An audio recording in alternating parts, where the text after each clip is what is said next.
अस्सलाम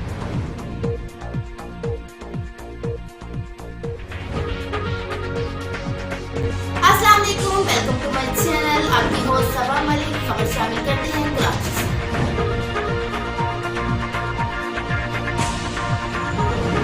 आप देख रहे हैं मिशन न्यूज़ पाकिस्तान की आवाज़।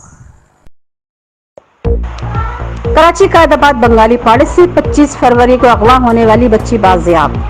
कायद स्टार ग्राउंड से बच्ची को मुलजिमान ने अगवा कर लिया था। बच्ची के वालिद ने 1 मार्च को कायदाबाद में अगवा का मुकदमा दर्ज कराया था।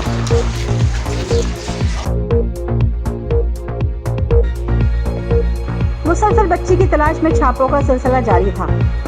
खुफिया इत्तला पर बंगाली पाड़े में दिलशाद और नामी शख्स के घर पर छापा मारा।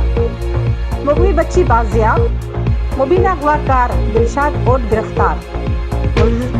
मुलजिम दिलशाद और से तफ्तीश की जा रही है। खुसूसी reporter Mohammed Sheikh, mission news, Karachi.